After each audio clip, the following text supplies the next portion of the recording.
اعوذ باللہ من الشیطان الرجیم بسم اللہ الرحمن الرحیم السلام علیکم ورحمۃ اللہ وبرکاتہ۔ میرے یوٹیوب چینل اگلی ڈکلنگ میں آپ سب کا استقبال ہے۔ میں اپنا فن دکھاتا ہوں تو اپنا فن دکھا، میں اپنا فن دکھاتا ہوں تو اپنا فن دکھا، وتعز من تشاء وتذل من تشاء۔ ناچیز کو روبینہ حمید شکلگار کہتے ہیں۔ میں پچھلے 15 سال سے انجمن خیرالاسلام اردو ہائی اسکول ستارہ میں درس و تدریس کی خدمات انجام دے رہی ہوں۔ بچوں، آئیے آج ہم مطالعے کی اہمیت اور افادیت کے بارے میں بات کرتے ہیں، یعنی importance and advantages of reading. بچوں، کتابوں کو انسان کا سب سے اچھا دوست مانا جاتا ہے کیونکہ کتابیں آپ سے کچھ نہیں چھپاتی، وہ اپنی معلومات کے خزانے آپ پر کھول دیتی ہیں۔ کتابیں نہ شکایت کرتی ہیں اور نہ ہی ان کی کوئی مانگ یا ڈیمانڈ ہوتی ہے۔ بچوں، اگر آپ عظیم اور کامیاب شخصیتوں کا مطالعہ کریں تو آپ کو اندازہ ہو جائے گا کہ ان تمام باوقار شخصیات کو ایک بات جوڑتی ہے، وہ ہے ان کا مطالعے کا شوق۔ ان سب کو کتابیں پڑھنا بہت پسند تھا۔ عبدالکلام آزاد کا وہ قصہ تو آپ نے ضرور سنا ہوگا کہ انہیں کتابیں پڑھنے کا اتنا شوق تھا کہ گھر والوں کے ڈر سے وہ رضائی میں چھپ کر موم بتی کی روشنی میں کتابیں پڑھ رہے تھے کہ ان کی رضائی کو آگ لگ گئی۔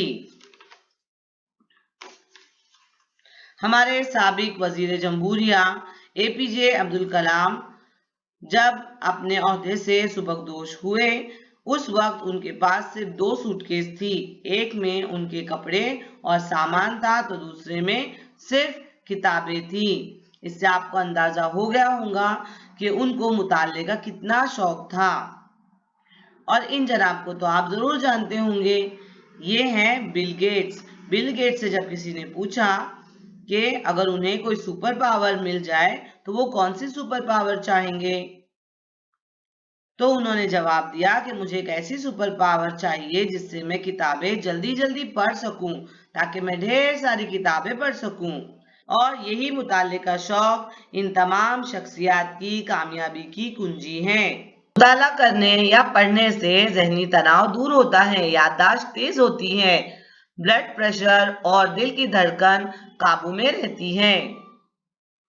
جسم کو چست درست اور تندرست رکھنے کے لیے جس طرح کھیل ضروری ہے، اسی طرح ذہنی تندرستی اور سکون کے لیے کتابوں کا مطالعہ کرنا نہایت ضروری ہے۔ بچوں، مطالعے کی 2 قسمیں ہوتی ہیں، ایک بلند خوانی اور دوسرا خاموش مطالعہ۔ آئیے بلند خوانی کے فوائد پر غور کریں۔ بلند خوانی کرنے سے خود اعتمادی میں اضافہ ہوتا ہے، یعنی کانفیڈنس بڑھتا ہے۔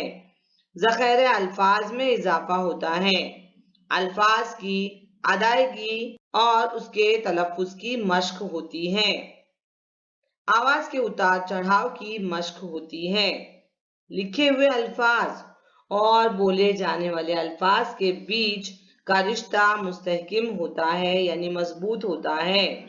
بلند خوانی کرنے والے کو مزہ آتا ہے، اس لیے کیونکہ بلند خوانی کرنے والا دوسروں کا دھیان اپنی طرف مرکوز کرنے میں کامیاب ہو جاتا ہے۔ بلند خوانی کرنے سے بولنے کی ساری کمیاں جاتی رہتی ہیں، یعنی جو بچے بولتے وقت رکتے ہیں، ہکلاتے ہیں، ان کی یہ کمی جاتی رہتی ہے۔ بلند خوانی کرنے سے خیالات کا اظہار کرنے میں بھی آسانی ہوتی ہے۔ بلند خوانی کرنے سے بات چیت کا ڈر بھی ختم ہو جاتا ہے۔ بلند خوانی خوب مزہ دیتی ہے۔ اگر آپ بلند خوانی کی مشق کرنا چاہتے ہیں تو آپ کو سب سے پہلے شروعات چھوٹی چھوٹی کہانیوں اور نظموں سے کرنی چاہیے۔ بہت بہتر ہوگا اگر بچوں کو بلند خوانی کر کے بتائی جائے کہ آواز کا اتار چڑھاؤ کیسا ہو۔ ہم نے بلند خوانی کے فوائد کی بات کی۔ بلند خوانی کے ساتھ ساتھ خاموش مطالعے کی بھی اپنی اہمیت ہے۔ خاموش مطالعہ کرنے سے طلباء کے ذہن میں ایک تصویر تیار ہوتی ہے اور پڑھتے پڑھتے تو ایک کہانی ان کے ذہن میں چلتی رہتی ہے، جس سے پڑھنے میں ان کی دلچسپی بنی رہتی ہے۔ ساتھ ہی ساتھ طلباء کی سمجھداری میں بھی اضافہ ہوتا ہے۔ خاموش مطالعہ کرنے سے طلباء کی معلومات میں اضافہ ہوتا ہے۔ خاموش مطالعہ کرنے سے لکھنے کی جو غلطیاں ہیں وہ غلطیاں کم ہو جاتی ہیں، یعنی خاموشی سے کتاب کا مطالعہ کرنے والا بچہ رموز و اوقاف کا دھیان رکھتا ہے۔ تو جب وہ پڑھتے وقت دھیان رکھتا ہے تو جب وہ کوئی مضمون لکھ رہا ہوتا ہے تب بھی وہ ان باتوں کو دھیان میں رکھتے ہوئے لکھتا ہے۔ اس طرح وہ ایک اچھا تحریر کرنے والا بھی بن سکتا ہے۔ اب آئیے دیکھتے ہیں کہ خاموش مطالعہ اور بلند خوانی میں فرق کیا ہے۔ بلند خوانی وہ بچے کر سکتے ہیں آسانی سے اور اس میں ان کو مدد بھی ملتی ہے ترقی کرنے میں آگے۔ وہ بچے جو ابھی ابھی سیکھ رہے ہیں، جنہوں نے ابھی ابھی لفظوں کو جانا ہے، ایسے بچوں کے لیے بلند خوانی بہت ہی کارآمد ہے۔ چھوٹے چھوٹے جملے اور کہانیوں کے ساتھ ان کی خود اعتمادی میں اضافہ ہوتا ہے۔ لیکن اس کے برعکس خاموش مطالعہ وہ بچے کر سکتے ہیں، ان کے لیے خاموش مطالعہ اچھا ہے جو لکھنا پڑھنا جانتے ہیں۔ والدین کو اس بات کی فکر کرنی چاہیے کہ اگر آپ کا بچہ اچھے سے پڑھ لکھ سکتا ہے تو اسے کتابیں لا کے دیجیے، نئی نئی الگ الگ زبانوں کی کتابیں لا کر دیجیے تاکہ اس کی پڑھنے کی دلچسپی ختم نہ ہو، جاری رہے۔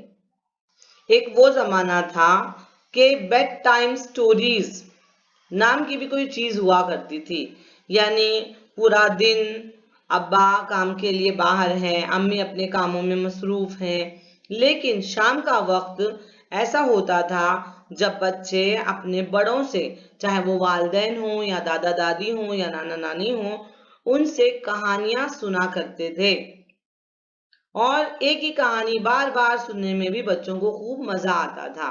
ایسا اس لیے کیونکہ بچوں کو یہ بات اچھی لگتی ہے کہ ہمارے ساتھ کوئی وقت بتا رہا ہے، آنکھوں میں آنکھیں ڈال کر دادی کا کہانی سنانا۔ بچے بھی آنکھیں بڑی کر کر کے دادی کی اس پریوں کی کہانی کو دادی کے ہاؤ بھاؤ کے ساتھ بالکل لائیو دیکھ سکتے تھے، محسوس کر سکتے تھے۔ اتنا بڑا راکشس، اتنی چھوٹی لڑکی، تیز ہوا کا چلنا، رات کا سناٹا اور بھی پتہ نہیں کیا کیا۔ لیکن اب یہ حسین روایت ہماری زندگی سے گم ہو گئی ہے، لیکن اب بھی دیر نہیں ہوئی ہے۔ ایک نئی شروعات ہم کبھی بھی کر سکتے ہیں، اس کے لیے کسی مہورت کا انتظار کرنے کی ضرورت نہیں۔ سائیکولوجسٹ کا کہنا ہے کہ صبح اٹھنے کے بعد اور رات کو سونے سے پہلے کا وقت بچوں کی زندگی میں بہت اہمیت رکھتا ہے۔ آپ بچوں کے دن کی شروعات کتنے اچھے طریقے سے کرتے ہیں اور رات کو بچہ آپ سے کچھ کام کی باتیں اور ہدایتیں سنتا ہوا سوتا ہے، پھر اگر وہ کہانی کی شکل میں ہو تو کیا بات ہے۔ آپ اپنے بچوں کو بہترین بچپن دیں گے تو وہ آپ کو بہترین بڑھاپا دیں گے۔ اب تک آپ لوگوں نے میرے ویڈیوز کو دیکھا، میری کوششوں کو سراہا، اس کے لیے میں اپنے دل کی عمیق گہرائیوں سے آپ سب کا شکریہ ادا کرتی ہوں۔ آگے بھی اپنی عنایتیں، اپنی محبتیں مجھ پر اور میرے چینل پر اسی طرح بنائے رکھیے۔ میرے ویڈیوز کو دیکھتے رہیے، میرے چینل کو سبسکرائب کیجیے، بیل آئیکن کو ضرور دبائیے تاکہ میرے نئے نئے ویڈیوز آپ تک پہنچ سکے۔ میرے ویڈیوز دیکھنے کے لیے، میرے ساتھ بنے رہنے کے لیے بہت بہت شکریہ۔